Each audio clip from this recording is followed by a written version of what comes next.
Welcome to another episode here on the Masculine Health Solutions podcast. And today, we got a banger of an episode. Today, I sit down with none other than Joe Templin, the creator of Everyday Excellence.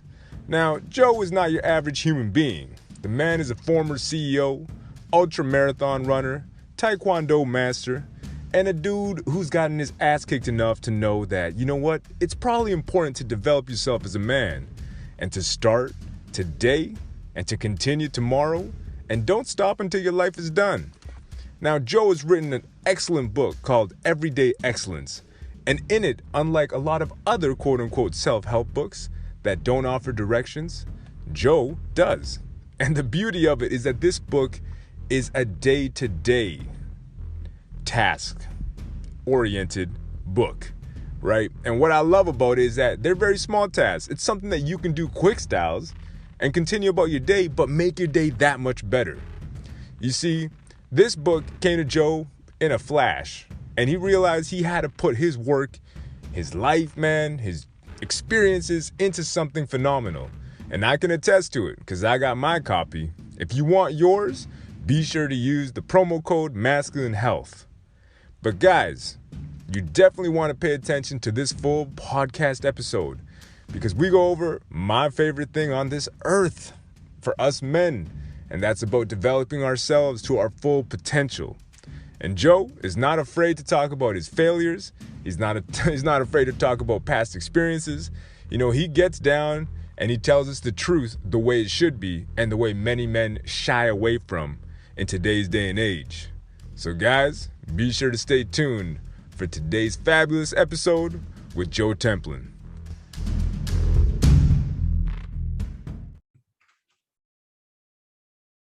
All right, welcome to another awesome episode here on the Masculine Health Solutions podcast. Today I got Joe Templin. He is the creator of the Everyday Excellence book, and he is also going to break down why it's important for us to get a little bit of excellence in our lives every single day and how his book can be, well, beneficial in that regard. Joe, tell us a little bit about what inspired you to write this book and why you did it, and a little bit more about your background and a little bit more about you. Sure. So my background is pretty eclectic. I started college at 13 because my parents said 12 was too young. I was severely asthmatic as a child. And so like Teddy Roosevelt, I was told, you've got the mind, but not the body. So I started training. I played junior Olympic volleyball. I'm a former international champion Tae Kwon Do stylist. As you can see, I've got a bunch of Ragnar medals hanging up here. Yeah. I did my first 2 ultra marathons this past year. So I am one of the most hyper-driven competitive individuals you will meet in your life. But I choose to compete in arenas that interest me. I don't compete in the normal dominance hierarchies. I'm very much a Sigma male, or Ronin, as I prefer to call it, completely masterless samurai. So, I've been a physicist, financial planner, intelligence officer. I've done all these variety of things. I've written for years and years. And this book came to me over 30 plus years, but in an instant. So, I've been learning, gathering data, expanding myself, growing and developing as a man and a human being for decades and decades. But I was literally in my weight room, throwing around a kettlebell, listening to Jocko Willink and Black Sabbath, and it hit me like a flipping lightning bolt. Bang, that Satori moment where I had that sudden enlightenment. I put the kettlebell down, went upstairs, and started writing this and just brain dumped. And over 6 months, 1,000+ hours of doing this, in addition to everything else that I was doing, I came up with the book Everyday Excellence. And the best way to describe it actually is like a multivitamin. We work out every day physically. We brush our teeth every single day. We try and grow emotionally, mentally, spiritually on a daily basis. What if we could be cross-functional in this, be able to hit all these different dimensions simultaneously in a way that the reader can take away and apply in their life, as opposed to being told by a guru in this space or that space, oh, do this. Instead, give them a greater skill set and will set to be able to develop as men and leaders. Which is the one thing I found truly intriguing about the book when I got to my birthday, and I was like, "Whoa, this is deep." And I thought it was gonna go like by chapters, like a regular book. I didn't really know what to expect until I opened it up, and I'm like, "Holy crap!" It's about 4 pages every single day, and I was truly What's blown your away. birthday? What's your birthday? Let's talk about this. September 14th.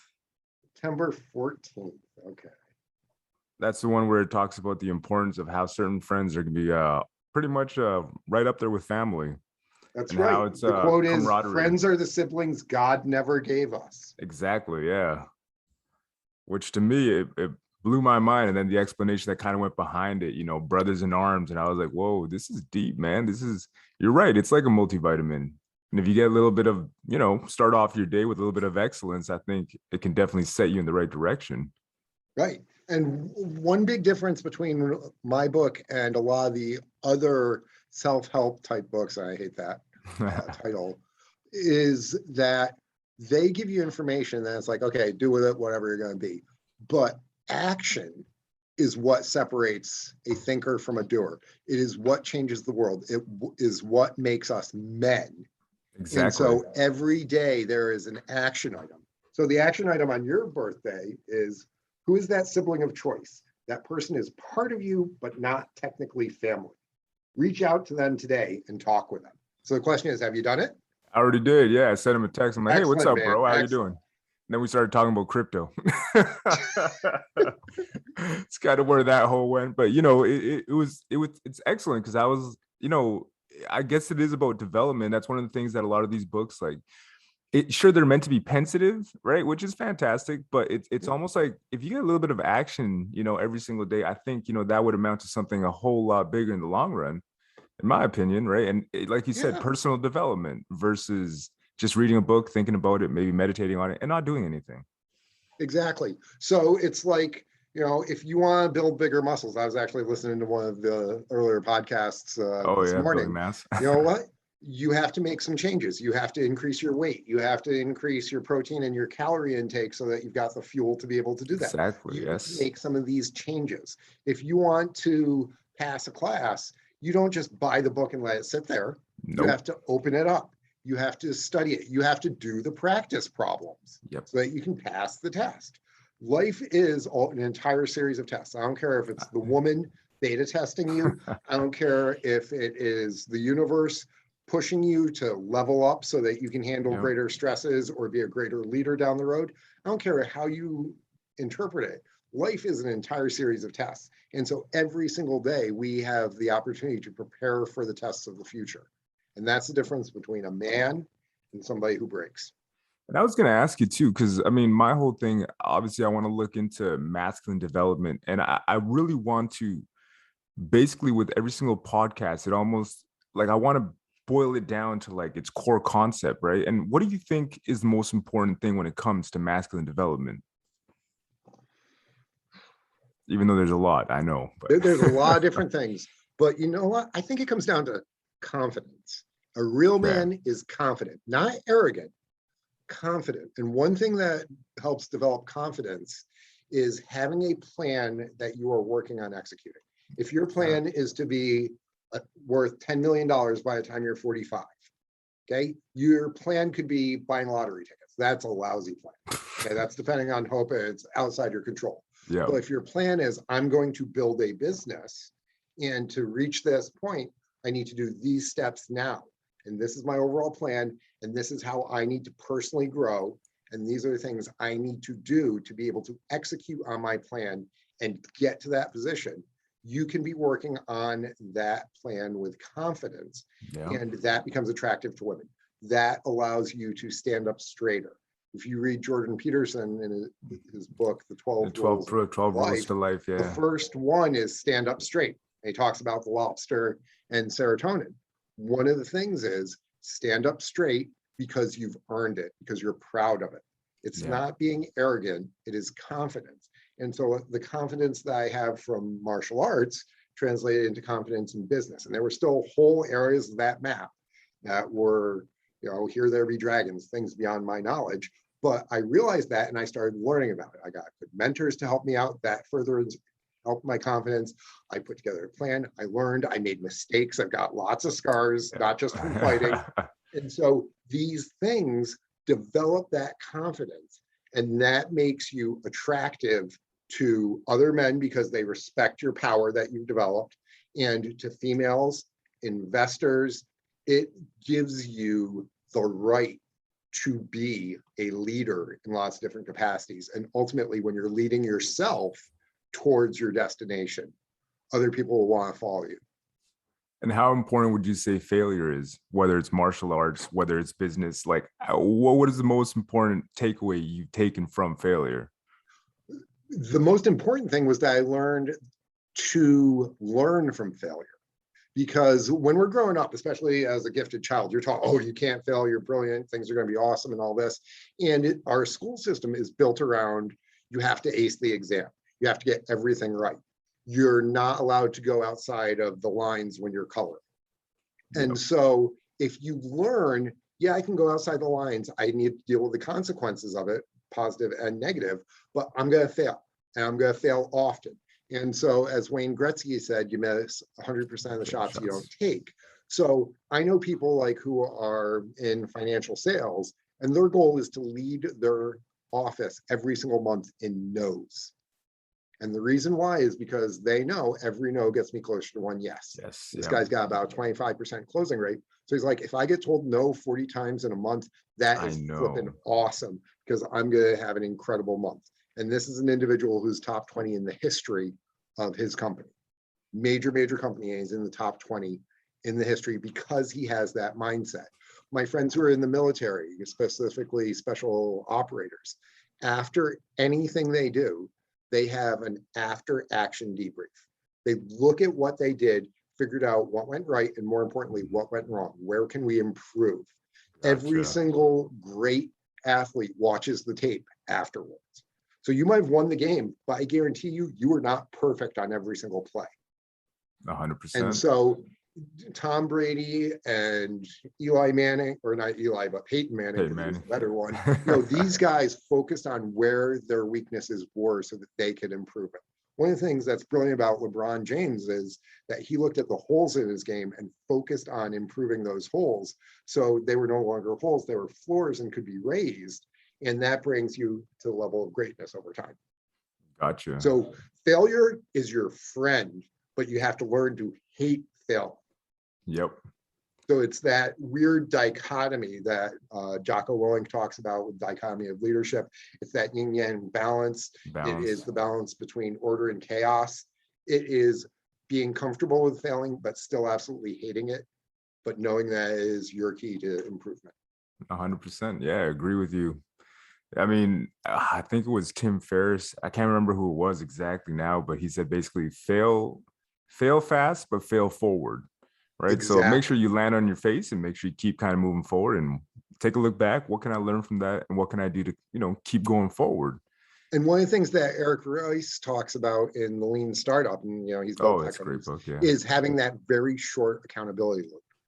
So that's why the book is written around a daily basis instead of these long things. Like Benjamin Franklin used to work on different attributes of himself on a weekly basis for a long period.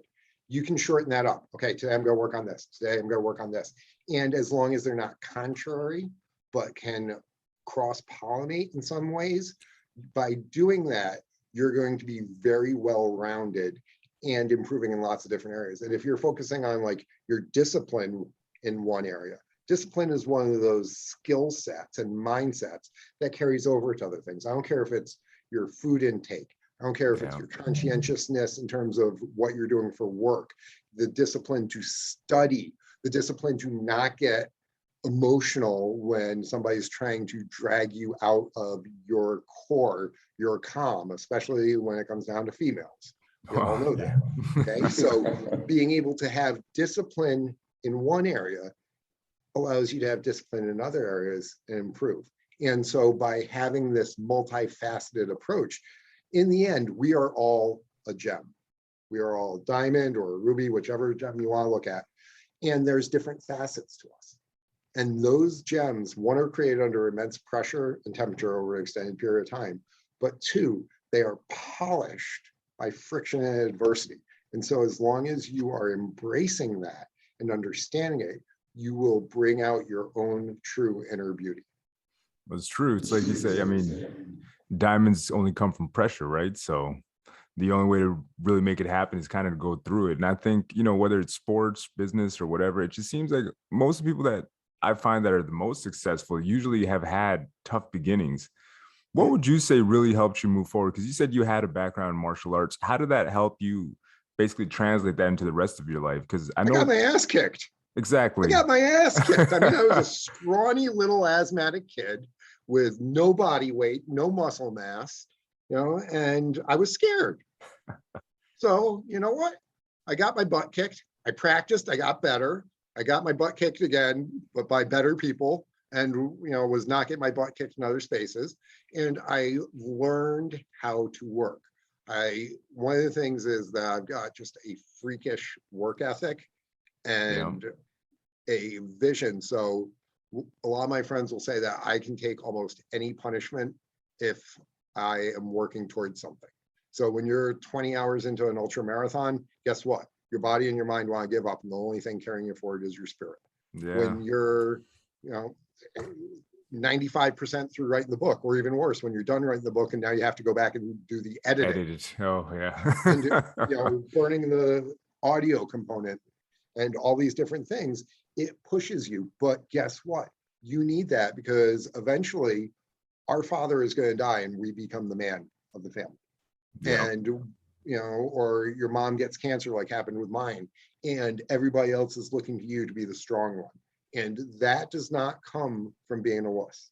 That comes from putting yourself in situations that are difficult by choice earlier on and building your strength. Just like nobody's putting a gun to your head and forcing you to go into the weight room, are they? No. And you choose it, and sometimes it sucks and you want to puke, and it's just a horrible day, but you do it. Doesn't matter if it's running in the rain or cracking that textbook or learning the skill set to have the conversation with people that you really don't want to. Being able to force those difficulties and force yourself to the point of failure and learning from them and coming back, that's where you truly grow. I was going to ask you in regards to that, because I think all that stuff is really important. And even for myself, like I've said before, I got my ass kicked as a child, and that's kind of what drove me into the weight room, right? And, I was just kind of used to that punishment. In my neighborhood, we were all pretty much refugee kids getting our asses kicked. So, we all kind of had that same vibe about us, right? Yep. And, but what would you say about the men of today? Because I see a lot of the young kids coming up, and it just seems like they're just soft. They are soft in a lot of ways. One, it's, they're listening to society, and there's been a vast emasculation of men. We're being taught that competition is not good. We're being taught that being controlled aggressive is evil.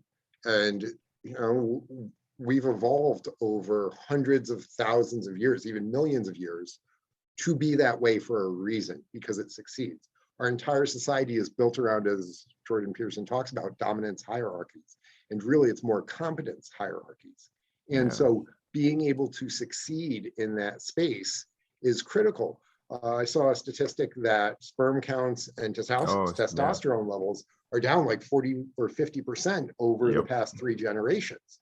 So yeah, we no longer have to be fighting lions out in the wilderness or going out and working on the farm at 4 o'clock in the morning like I had to do as a kid. So we don't have that. So they're not being conditioned of things get tough, you suck it up and you go through it.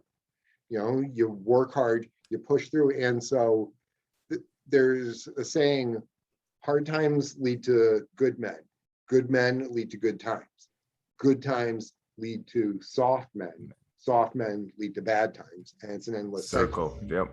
So hopefully it comes around at some point, because if we continue with this sort of emasculation and wussification of people, eventually there's not going to be people who can stand up in the tough times, whether it's from a foreign power trying to come on in to exert dominance, whether it's a foreign country or aliens landing, whether it's a natural disaster. I mean, we could have a massive sunspot spike and wipe out all of our electronics and technology. Guess what? 50% of the men are going to die because Yep. they don't know how to hunt. They don't know how to take care of themselves. They're not used to hardship. And so this is one of the things that the Stoics talked about, is choosing hardship on a regular basis so you can always go back to it.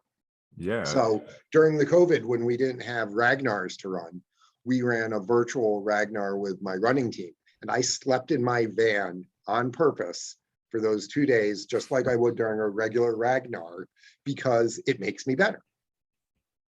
Or you're mentally conditioning yourself for what you actually want to take out of that race, I think, too, right? It's almost like Absolutely. if you make it too comfortable, then it's like, well, I'm not really doing this whole thing. And I kind of feel like the virtual world is like that. It's like when people get into fights online, I'm like, that's not a fight. You got Yeah. into a little bit of a dispute and now you're butthurt about something that doesn't even exist. Like, Yeah, you're hurt because one, you are not focusing on what's really important in your life. So if you don't have a big challenge that takes all your energy, guess what? You're going to expend it on whether or not your coupon works, or somebody was mean to you online or something like that. Mark Manson talks about this in The Soul of Not Giving a Fuck. And oh, you know yeah. what? There's a lot of things out there, but there's few things that I truly and deeply care about. And for those things, guess what? I'm ready to fight. Yeah. And the rest of it is just trivial at the end of the day. And that's kind of the same boat I'm in. However, going back to that subject of masculinity kind of in question, why do you think I don't know, society as a whole has such a hard on emasculating young boys and men right now? One thing is a lot of it is coming from the school systems. Yeah. Okay. Because young boys have more aggression than other people. Okay. They're figuring out their body. It's part biochemical and it's part societal, where they're trying to figure out how things work. We've had a spike in ADHD, we've had a spike in autism and things like that. Yeah. And quite frankly, it's made things more difficult. So the easiest thing to do is separate them, medicate them, Yeah. put them in a corner, do these things.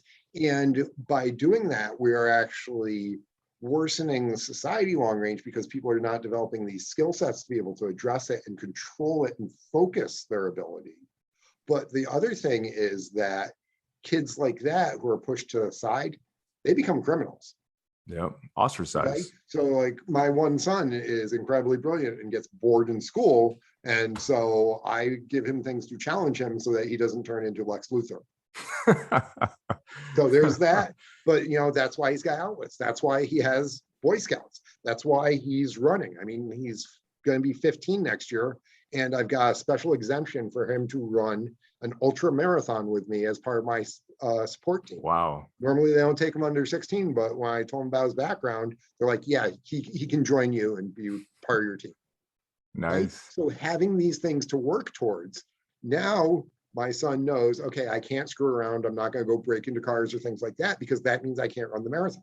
Because there's something more important, it allows him to develop his own personal discipline and focus.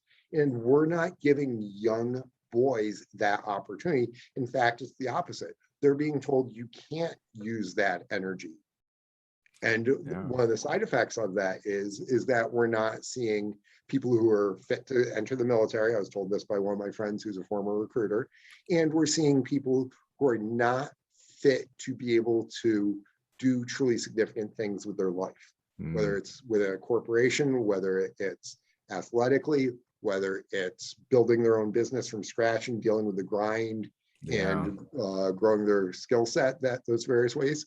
So young men need an opportunity to build mastery around something. It could be, doing tricks with skateboards. It could be martial arts, could be music, could be in business realm, but they need something to focus on and progress in.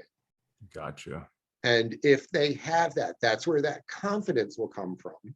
Because, I'm a white belt, now I'm a yellow belt, now I'm a red belt, or, hey, I'm competing at this level, I'm junior varsity, I'm varsity.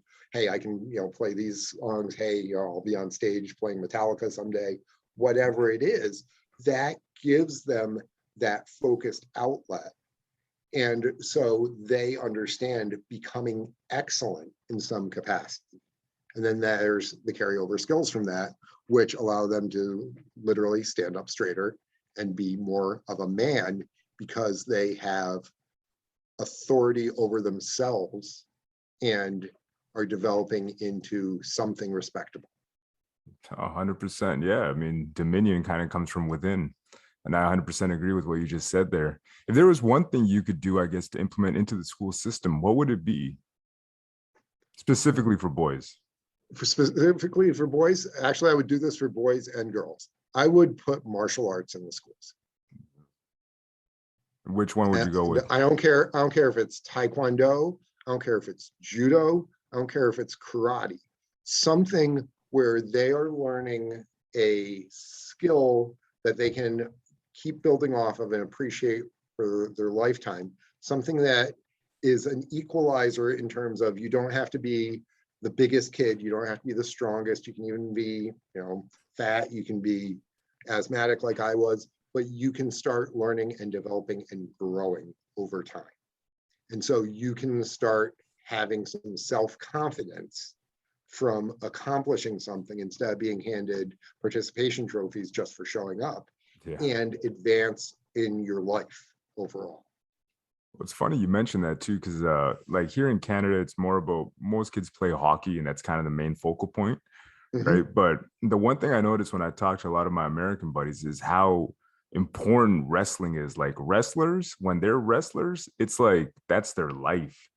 And it's crazy because I talk to them too, and I'm like, well, I work out like this because I'm I just like to go crazy when I go to the gym, and they're doing this as well. But it's brilliant in the way I see the way it's so structured, right? And they talk about how, okay, I got to do this. I got to work on my drills. I got to do this, that, and the other. They go before school. They go after school. So it's unlike basketball or these other sports. It's like, it's almost 24/7. And it seems like when they're in that life, man, they're about that life and they kind of just disregard everything else. And right. But they also know they can't screw up in school, or these other things. And, they have this discipline to maintain weight. When I was fighting, I didn't really pay attention to weight because it didn't matter as much in martial arts at that point. But, I was like, no, okay, I'm not going to have a beer for the next month because I want to make sure that I'm perfect for this. Hey, I gave up fried food for 3 weeks, and I like donuts, so I'm not exactly, well, who doesn't? I run lots of miles so I can eat lots of chocolate-covered donuts.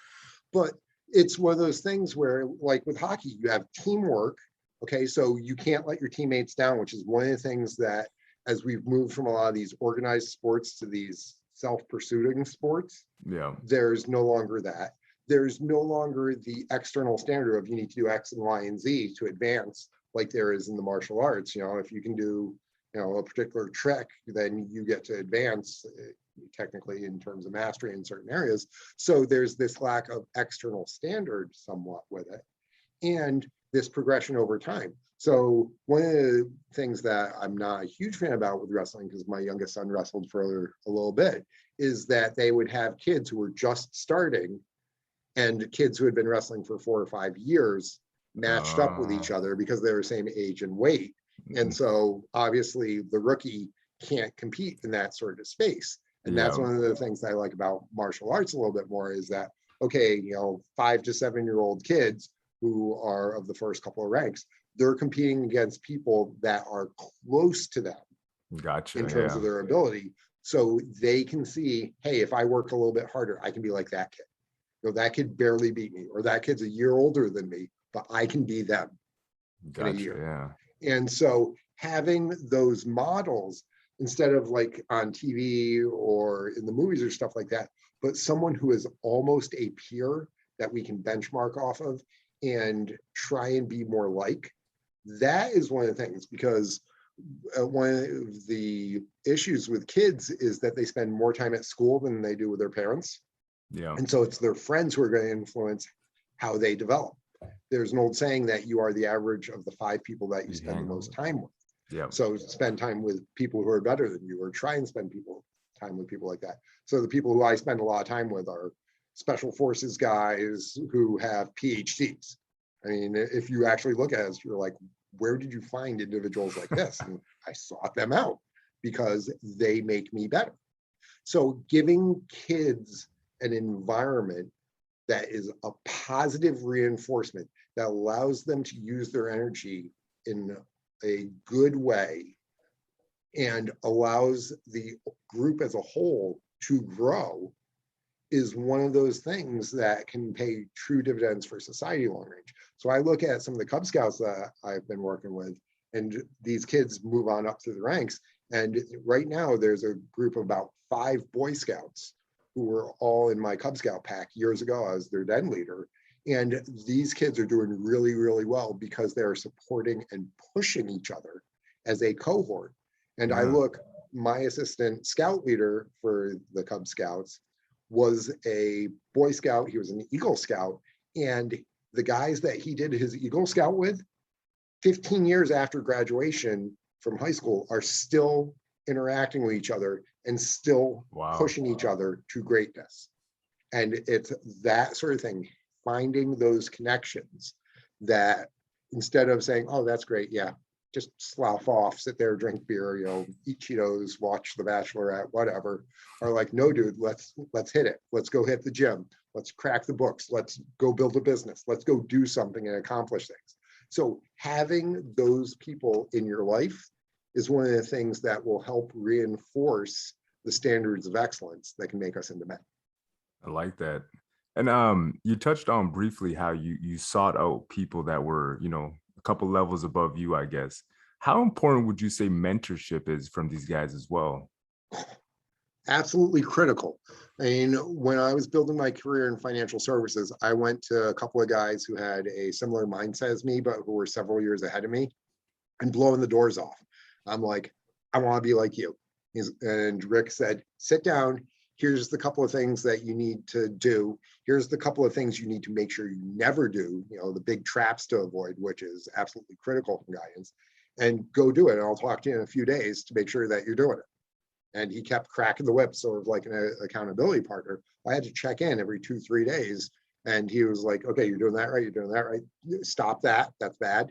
Okay. So there'd be a little skill set, but it was very much accountability, whether it's a running partner, a lifting partner, a sparring partner. Having somebody like this is critical. So my Tae Kwon Do master, I still talk to on a regular basis. He's my other father. Yeah. My dad was a consultant for 50 plus years. I talk to him every couple of days, and I'm still learning from him. He's 81 years old. Jeez, yeah. Well, it's a wealth of knowledge. Having these mentors, and here's one thing that young men sometimes forget. You learn more as a mentor than you do being mentee. In a lot of ways. So find somebody who's similar to how you were 5 years ago, reach out to them and give them guidance so they don't screw up the same way that you do, and that you can celebrate their successes. I got a buddy who I actually talked with earlier today. He's the president of a tech company. He's 26 years old as of last week. Okay. And every single week we have a meeting because I sit on his board and we talk about things. And today he wanted to talk about the book because he's mentioned at one place in it and he's reading it. And so we talked back and forth. And just listening to him, I'm growing as a mentor. I'm getting better. I'm learning to be a better coach, coaching him. I'm learning to be a better listener, and I'm getting a chance to understand how his demographic thinks and processes. Even though he's not typical of his demographic, he's much more driven, he's going to be much more successful, but he lets me know these are what my peers are thinking, these are what my peers are saying, this is what I'm seeing in the marketplace, and it gives me that different perspective, and that causes me to grow as a mentor and coach. There's a reason why Bill Belichick is so incredible, because he made mistakes years and years ago, and he had everybody from Tom Brady to some of the horrible players that he's learned from over the years to become better and better. And so John Wooden, same sort of thing. Over time, he became a better and better coach because of coaching and working with different individuals. So get mentors to help you, but also be a mentor because it still helps you. And now going back to the book, how do you think the book can serve almost as a positive reinforcement on a day-to-day basis? Because I mean, so far I've only gone through a couple a couple pages, but what are the different subjects that you touch on? Camaraderie is one, friendships another. One big thing, discipline. Discipline equals freedom, to quote Jocko Willink. But how do you develop discipline? How do you apply discipline? Apply discipline in different areas. So if somebody is 25 pounds overweight and they lose 10 pounds by changing their diet and doing some things, that's going to impact them in a lot of ways. Being able to, they'll have more confidence, they'll be more attractive. So it is all these different components, because life is complex. If we were to try and put up an equation of what life looks like, there would literally be 1,000 different variables. We can't control all of them, but if we can influence a handful of them to be better, then we're going to have a much better output at the end of the day. So one of the things is, as we talked about earlier, that action item, and I held you accountable. I asked you, did you call that person to interact with them? And you said yes. When you said yes, your face lit up. Yeah. Well, yeah. And it lit up not just because of the camaraderie that you had with them, but you had a task and you completed the task. That too, yeah. Okay. When you complete tasks, what does that do for your discipline and for your mindset and every other component? It gives you that reward, it gives me that dopamine hit. I feel great about doing it. Right. So you felt great about doing it. And how long did that take? Not long. No, like couple 10 minutes. seconds. Yeah. Yeah. It's quick. And almost every single one of the action items is like that. It's little, but a lifetime of excellence is not built on massive choices. It's on doing the little things day after day after day. Yep. Okay. And so it's a process of improvement. Well, it's kind of the same thing that we always kind of go back to is progressive overload, right? And that's my big thing. Like the first time I ever benched 400 pounds, I didn't bench 400 pounds right off the bat. It took me a while to get there. Like naturally I was pretty gifted. I got to like 285 and then all of a sudden it got tough, right? And then you're like, oh man, how do I break through this plateau? But I kind of feel that obviously life is about leveling up constantly and consistently. Because if you don't, you just kind of stay stuck. And I'm like, I don't want to plateau in life. I don't want to plateau in the gym. I don't want to plateau anywhere. Right? No, because you're either green and growing or ripe and rotting is the old phrase. So if you're at a plateau, guess what? That means that you need to change something. It might be you need to change your workout. It might be you need to change your nutrition. It might mean you need to change your mindset. Yeah. As to why you're on that plateau. And I don't care if that's in terms of your sales, if you're a salesperson. I don't care if it's your effectiveness with other individuals in your life, your physical health, speed, if you're a runner. If you're getting to a point where you're not getting any more results, then it's time to stop, pause, look at what you're doing, and find a better way. I mean, Tiger Woods went and completely deconstructed his swing after winning the Masters tournament and got even better. Yeah. Most people are like, I'm good. This is a good place. And if you're saying that you're good, well, that's the start of decline right there. Yeah. Well, that's kind of the slippery slope that a lot of people, and I see it all the time. Like, it's crazy to me. Like, I'll see people that just kind of feel like they made it, but I like David Goggins, right? David Goggins talks about that dog mentality, right? So, and I'm like, the man is 100% right. Because if you just kind of say, you know what, I'm good today, I'm good tomorrow. And the next thing you know, you look at this guy like 30, maybe 2 years down the road, and you're like, whoa, this guy's 40, 50 pounds overweight, and it's like, what happened to you, man? Like, you peaked in high school? Like, and you used one word there that I caught on to, CJ. You said just. And just is the start of that slope. I'm just going to hit the snooze alarm. I'm just going to have one more cookie. I'm just going to text this person that I shouldn't. When you say I am just, that should be a flashing red light, because it means you're about to go into the danger zone of a place you should not be, where it's emotionally, mentally, morally, physically, whatever. That should be the greatest indicator of danger ahead. Yeah. Well, now you mentioned that, I'm like, wow, it's true. Because just is almost just, I'm going to use that word to justify my bad actions. And that's what it is. You're trying to justify and rationalize because you know it's not the right thing. No, 100%. Well, going back to the book, I mean, how do you think, where do you think it'll make the most impact for a man right now? Like, let's say a young man, let's say mid-20s, how can it really help them? How can it really benefit them in the long run and in the present?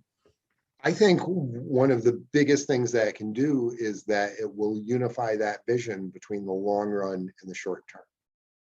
Gotcha. Too many people are anxious because they don't know what to do now to get someplace that they want to be. And that's one of the reasons why we're seeing a lot of anxiety around young people. And part of the reason they have that is because they don't have that plan. They don't have a plan because they don't have a goal. Right? So the first day in the book is obviously January 1st, or after the introduction of January 1st. And January 1st is all about goal setting. What do you want to achieve? Because if you want to bench press 400 pounds and right now you're only bench pressing 200 pounds, guess what? You got work to do. Yeah. You got a plan to put together to get there. If you want to be worth $10 million when you're 40 years old and you're 20 years old now and you're in debt from paying for college, guess what? You need to have a plan to first get out of debt and then start accumulating. And if your plan is to be an Olympian, then you have a training program that you work for towards years. And you know, today I have to do X so I can accomplish Y down the road. Yeah. And when I was getting ready for my ultra marathons, it's like, okay, I gotta get up, I gotta do 5 miles this morning, I gotta do 7 miles this evening. And if I don't do that, that screws up my entire training plan for that 100-kilometer race that I'm doing down the road. Yeah. If I don't pick up the phone and call a certain number of clients today, I'm not going to hit my goals for the next year. If I don't, if I eat 5 cheeseburgers today, okay, I'm not going to hit my goals for where I want to be weight-wise in the new year. So it's those little things, is having that goal, backing the steps into what do I need to do today, and then not just having the discipline to do it, but you don't need discipline if you set up the environment around it. One example that I use is my ex-wife complains about her weight, and I go and I open up the cabinet and it's filled with junk food. Yeah, get rid of the junk food. It's not going to be there. It's not going to tempt you. It's not going to go into your system, and therefore you're not going to complain about your weight. Have you read Atomic Habits? Yes, I love Atomic Habits. Exactly. In fact, I reference that throughout the book multiple times. It's on my notes to talk about here, habit stacking. And that's one of the ways that I wrote the book, is because I would get up in the morning, 5:11, my alarm would get up, spend a couple of minutes in bed meditating, because you're in that theta wave state and you can program your mind best. Get up, grab my cup of coffee, hit the start button on the coffee pot, because the coffee pot's ready to go for the next day. And I had a half a cup sitting there to prime me while the new coffee was cooking. I'd sit down, read my daily Stoic, go work out for 20 minutes, and then I would sit down and I would write. And part of that workout is I would do something that would do my 100 punches that I do every single day, both hands. That would be part of it. I would do the other things that would literally finish the workout, sit down, write. Gotcha, so I'd stack habit 1 onto habit 2 onto habit 3 so that I could have success. Okay. And then when the book was finished, I had to change those habits, because now it's doing audio recording for you as opposed to writing. I have to do some stuff in terms of promotion. But if you've got this superstructure, you can literally slide a piece out and slide another piece in pretty easily. And you can build that habit in 1 week, as opposed to trying to build it in 66 days, because it's not built around a superstructure. Gotcha. Yeah. Well, it kind of just goes down to how when you have that basic layout, it's funny you mentioned that, you kind of just have a foundation to stand on. And you're right, the different things that you can kind of put on top of it don't really matter, because you're like, I already got a foundation. Yep. Right. And it's interesting you say that too, about, you have your morning routine. I think most people that are, striving or want to get somewhere in life usually do. It's not just like, oh, you know what, here we go again, just go through the motions and just repeat. And if they do, then you know how that usually ends up, and it's not too pretty, unfortunately. Yeah.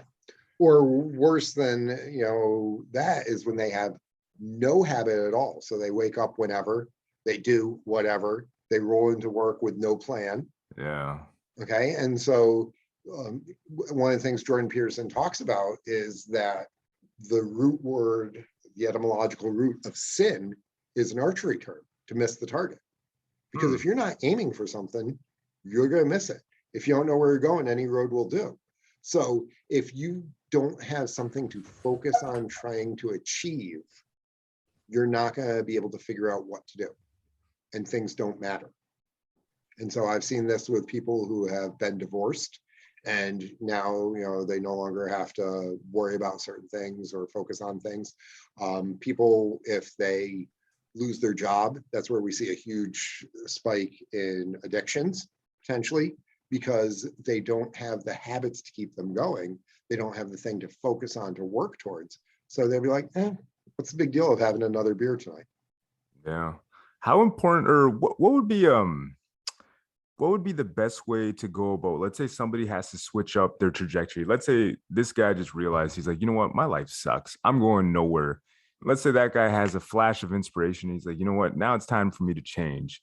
What would you say would be the most beneficial for somebody who's looking to change course? Well, once they figure out what they want to change to, because, my life sucks, I need to change it, is one thing. My life sucks, I need to change it, I'm going to do X. Is a very different thing. That gives them something to aim towards. So once they've got that, then they need to change their environment. We deal with this with veterans who have PTSD. And they very often, they'll sit in the same chair and be looking at the same wall painting and all that. And so they're getting the same visual cues. So they need to change it up. That chair that they always sit in and are depressed, burn the flipping chair, burn it, get rid of it. Okay. You no longer have that psychological anchor to that negative past. Go, when I'm coaching business people and salespeople about changing things, I make them go into their office and completely rearrange the office. Yeah, you're right. So, face your desk different direction, change all the things on the walls, make it visually different, because then you will break the patterns and the habits of where you were in the past. So first, decide what you want the outcome to be. Secondly, change your environment. So like if you're sitting home every single day because you're unemployed, guess what? Get up, put on a suit and tie, and go to the library every single day for 9 a.m., just like you're going to work. Gotcha. Change the environment, because if you're sitting there in a suit and tie, like I wear a suit and tie every single day doing podcasts and talking to people, even though I don't have to. I could be wearing a t-shirt, I could be wearing a Hawaiian shirt and be real comfortable and all that, but I put it on because it's like putting on the uniform. Okay. Gotcha. I am a professional. I'm in go mode. That person who wants to change their life, put on a tie, go sit in the library and put together your plan of what you need to do to achieve how you want to change your life. Then once you've done that, then it comes down to starting to do it. You need a plan, and you need to have, as we talked about, feedback loops, reinforcement mechanisms, people around you, targets to hit. You're a white belt, then you're a yellow belt, then you hit your next rank. How are you going to measure what you're doing to see that you're on track to get to whatever that new destination in your life is? And one word you mentioned there that really stuck out to me, now that we're talking about positive reinforcement, how important are positive anchors? Oh, positive anchors are absolutely incredible. You can see some of my marathon medals or my Ragnar medal sitting up here. That's my certificate from one of my martial arts ranks. You can see the books sitting over there. Right there, yeah. Good old Teddy Roosevelt looking over me. Thor remind me to be the uncontrollable storm at times. So those are positive anchors to me. Other things can be like your kid. A picture of the car that you want is always a great one. Almost every 22-year-old kid says that they want to drive a Ferrari someday. Okay. Yeah. Well, one, go ride in a Ferrari, even if you have to rent it for an hour or have somebody else rent it so you can sit in it and feel what it's like to be in a Ferrari. So do that, and then get a picture of that Ferrari and put it on your cell phone. Because we look at our cell phones, the face of our cell phone, roughly 400 times a day. Okay? Put that goal right there so that you see it all the time. and then try and tie other things around it. I have an 11-year-old autistic son, and I have some goals that I'm trying to achieve in terms of success of the book. I told him, if we hit this success level, I'm going to take you to Disney World. Every single day, that 11-year-old is, did you get it yet? Did you get it yet? Did you get it yet? Okay, so that's part of my positive psychological anchor, because I mean, he's a cute kid. I love him. I mean, but he's also reinforcing it. He's just squeaky enough to make sure that, you know, he's pushing on it. But instead of doing something where you're doing it for yourself, if you're doing it for somebody else that you truly love, you're willing to go further. There's a reason why, you know, there's all these stories of mothers picking cars up off of their babies. Yeah. Right? They have that strength to do it. So if you're trying to achieve a goal and the reward for it is something that you'll enjoy, but it's tied directly to somebody that you love dearly, whether it's taking your wife on the trip to Paris, or, you know, taking your wife out to dinner if you do what you're supposed to do for the week, so you have real short goals there, or something for your kids, or something for your mom. That's always a great one. One of my closest friends had a goal that if he could do X, he would take his mom to Paris. And he accomplished it, and he took her to Paris, and it was absolutely incredible. That's my brother, Robert. And how happy was she, right? And it's almost like that happiness. I mean, absolutely. Okay. And so, you know what? He could have taken her at any point, probably, but he tied it to something that he worked his butt off for, which increased everything else. And then the reward was the smile on his mom's face. Yeah. He could have gone to Paris anytime he wanted to, but bringing his mom and seeing just that glow of doing something for somebody else. You talk about a psychological anchor, that vision is burned into Robert's head forever. Yeah, I could imagine. And that's going to have that reinforcement for the rest of his life, or for any other endeavor that he decides to go after. Yeah. And anytime anyone mentions France or Eiffel Tower, or, you know, if he's feeling down, I can send him a picture of the Eiffel Tower, and he'll remember being there with his mom, and all of a sudden he's back in the game. 100%. And where can we get your book? So the book is available on my website, everyday-excellence.com. And for the electronic version that's there, I actually have a special thank you for your listeners. If they use the code masculine health at checkout, they're going to get a 10% discount. Gotcha. I'll make sure I add it to the show notes. And Mr. Templin, today was spectacular. I can't wait to talk to you again, man. Oh man, I look forward to it. This was awesome, CJ. Thank you. All right. Well, on that note, guys, this is Mr. Joe Templin. You got to check him out. Check out the site, and be sure to cop that book and use the Masculine Health coupon or code at checkout, and you will get a percentage off your sale. Excellent. Thank you. Be a man. Thank you, sir. Anytime, my friend. All right.